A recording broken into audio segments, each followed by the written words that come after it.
యేసు ప్రభు యొక్క పునరుత్థానాన్ని దావీదు చూశాడు. దావీదు చూసి ఏం చెప్తున్నాడు ఆ లేఖనాల్లో? నీ పరిశుద్ధిని నువ్వు కుళ్ళు పట్టనీయవు. హల్లెలూయా, హల్లెలూయా. మనకు అందిన సువార్త వాళ్ళు ఎదురు చూశారు, కానీ మనం పొందుకున్నాం. ఆమేన్. వాళ్ళు ఎదురు చూశారు కానీ వాళ్ళు పొందగలేదు, మనం పొందుకున్నాం. కాబట్టి యేసుక్రీస్తునందున్న వారు ధన్యులు, వాళ్ళు నిత్య జీవానికి అర్హులు. అయితే డౌట్ ఏంటిదంటే, యేసుక్రీస్తు ప్రభు సరే ఈ 3 రోజులు ఎక్కడ ఉన్నాడు? సమాధిలో ఉన్నాడు. సరే ఏం చేద్దామంటే, 1 పేతురు 3వ అధ్యాయం 20వ వచనం చదువుదాం. దినములలో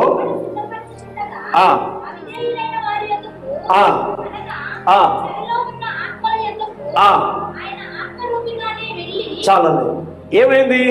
ఈ 3 దినాలు ఎక్కడ ఉన్నాడు ఆయన? భూగర్భంలో. ఆయన శరీరం ఎక్కడున్నది?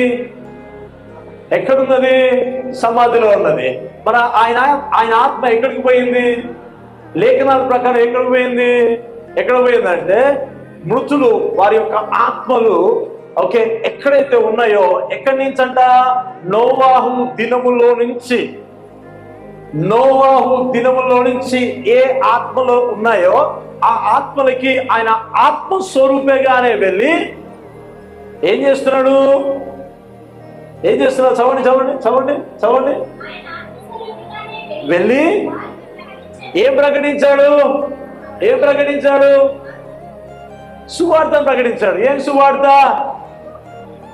నేను నీకోసం క్రయధనం చెల్లించిన, నేను నీకోసం.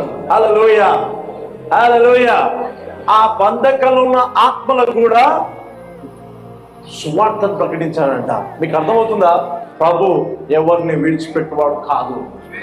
ఎందుకు తెలుసా? మనము ఆయన స్వరూపము కలిగిన వాళ్ళము. ఆమేన్. పేతురు ఎంత లోతుగా చెప్తున్నా చూడండి. ఎక్కడికి వెళ్ళాడంట? విధేయులా. యేసుక్రీస్తును కలిగిన వాళ్ళు ఎవరు? విధేయులు. ఎందుకు? ఒకరి విధేయత చేత అనేకులు విధేయతలకు వచ్చారు. ఒకరి యొక్క నీతిని అంగీకరించడం వల్ల అనేకులు నీతిమంతులుగా తీర్చబడ్డారు.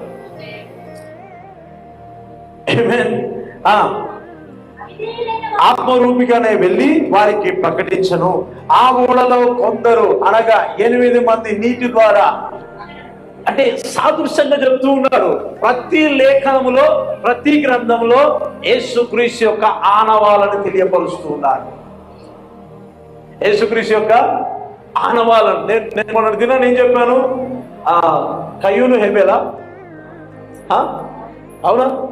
రక్తం మొరపెడుతుందంటే ఇప్పుడు కూడా ఎవరు రక్తం మొరపెడుతుంది? యేసుక్రీస్తు యొక్క రక్తం. ఆమేన్. ప్రతి లేఖనాలలో, ప్రతి గ్రంథములో యేసుక్రీస్తు యొక్క ఆనవాలు, ప్రవచన లేఖనాలు ఫుల్ఫిల్ అయ్యాయి. దేవునికి స్తోత్రం.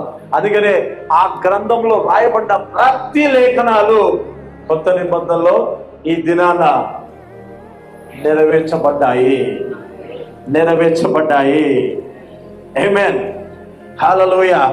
ఇప్పుడు చదువుదాం మత్తయి సువార్త 28వ అధ్యాయం 1వ వచనం నుంచి చదువుదాం.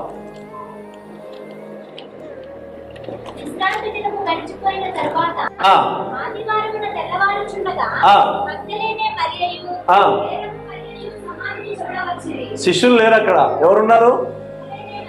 వీళ్ళందరూ ఎవరు తెలుసా?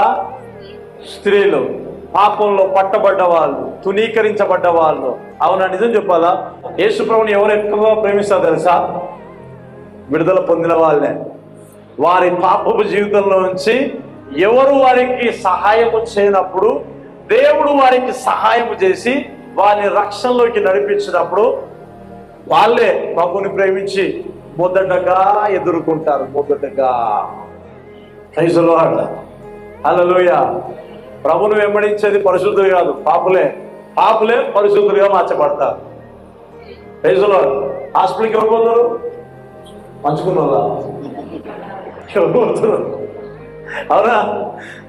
Praise the lord. ప్రభు యొద్దకు ఎవరు వస్తారు?